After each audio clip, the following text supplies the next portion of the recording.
With all this talk about the TCG banlist update coming up next month, I feel that now is a good time for me to bring you guys my theory on the TCG banlist itself. So, I am very eager to show you guys this topic because I don't know if there are any other people who are even thinking about this topic or even talking about it.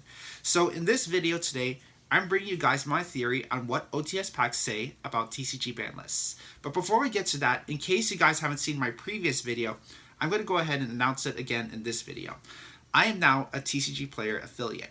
And so what that means is that if you guys want to help further support the channel, then be sure to use my link in the description, which will take you to tcgplayer.com, so that way, as you buy the cards that you want, you're supporting this channel at no extra cost. So with that being said, here is my theory. Cards that get reprinted as Ultimate Rares will not get banned on the TCG ban list. And I think Konami would stand by this theory as a way to encourage people to have an incentive to participate and compete in these local OTS tournaments. So that way, if they do pull an Ultimate Rare from these OTS packs or even a high value Super Rare, then basically their efforts to participate in these tournaments will not go unrewarded. So let's apply this theory to the latest OTS pack. In OTS Pack 12, the ultimate rares that you can get are Chaos Dragon Levianeer, Twin Twisters, and Solemn Judgment. Twin Twisters, of course, is a good card, but you have to be very careful as to who you're playing this card against. And you have to keep in mind that there are decks out there that either gain value off of the cards after they're sent from the field to the graveyard, or they can recycle these spells and traps from the graveyard and just basically set up for their next turn. I'm talking, of course, about true Draco spells and traps, which can basically pop other cards on the field after they're sent from the field to the graveyard.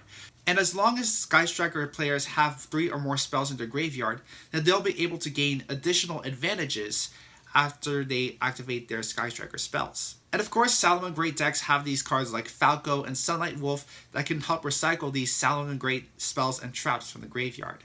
Solemn Judgment is a good card, and it can stop almost any combo dead in its tracks. But as long as that other player has other moves to make, then having Judgment activated on them doesn't necessarily mean the end of the world for them. So according to my theory, you could say that Twin Twisters and Solemn Judgment could go to one of the next TCG ban lists or in a future TCG ban list, but I wouldn't necessarily say that these cards are the most problematic cards in a game of Yu-Gi-Oh! Right now. So I think that both of these cards are fine staying at 3 right now. Chaos Dragon Levianeer is kind of a different story because it can be used in pretty much any deck whose monster lineups are comprised entirely or almost entirely of dark monsters. Perhaps the most notable decks right now that can make use of Levianeer are Thunder Dragons and Cyber Dragons, since both of these cards are able to work off of getting their cards banished. According to my theory, Chaos Dragon Levianeer may not get banned on the next ban list or even in a future TCG ban list, but limiting it or semi-limiting it is just as good. I think limiting it is perhaps the better way to go here. It's just a good way to keep those dark-based decks and light-based decks in check. But now let's apply this theory to the 3 most important meta decks right now. Thunder Dragons, Sky Strikers, and Orkest. And since we were just talking about Thunder Dragons, we're going to talk about Thunder Dragon Colossus. Some people out there, myself included, have been hoping that this card would somehow make the ban list in some way or form. And because of my theory, I'm pretty much confident that something will happen to Thunder Dragon Colossus. It's a good card, but I think that having to deal with multiple copies of Colossus is a kind of broken, as a lot of people would say. I think just bringing this card onto the ban list at 1 per deck is a pretty good way to keep Thunder Dragons in check. And it kind of falls within the same, within the lines of those other floodgates that are currently on the ban list, like Macrocosmos, Dimensional Fissure, Imperial Order, Skill Drain. My point being is that if Thunder Dragon Colossus ever made it to the ban list as limited, or semi-limited, whichever one you want to pick, I wouldn't be too surprised. I think just limiting it to 1 per copy per deck would basically make way for other decks to just thrive and make way for a healthier game environment. But moving on to Sky Strikers, the only Sky Striker cards that ever got OTS pack reprints are the Sky Striker Link 1 monsters as ultimate rares.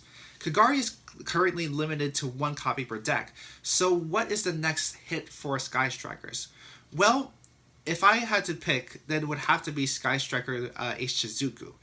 Just being able to search your deck for 1 Sky Striker card at the end of each turn regardless of whether it's your opponent's turn or your own turn, is kind of broken. So I wouldn't be surprised if Shizuku ever made it to 1 on the next TCG Banlist update. But you guys are probably not that concerned about the Sky Striker Link monsters. You probably are thinking about what's going to happen to Sky Striker Mobilize Engage, as well as Hornet Jones. Like I said, these 2 cards have not gotten reprinted in the OTS packs at all, so they are more likely to get banned on the next Banlist update. But you have to realize that Konami is not done with Sky Strikers just yet. In fact, they're coming out with 2 new cards in Ignition Assault that's either coming out in January or February. And like I said, we still have no idea when that new Sky Striker League 2 monster is coming out to the TCG. It might come in Dual Overload, or it might come in the next Battles of Legends set. We don't know for sure.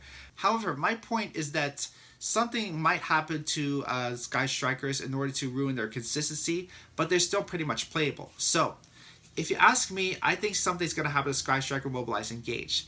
They're not going to ban it just yet. They're probably going to put it at 1 or 2 on the next TCG Banlist update. As for Hornet Jones, it didn't really come to my attention until I've heard other people talking about using this card with other strategies such as Orkest and Pendulum. Well, basically just to link climb into a better monster so that way they can expand their strategies. But I'm going to go ahead and say that Hornet Jones is probably going to get banned on the next update, so that way Sky Strikers is not as splashable into other strategies as it is right now.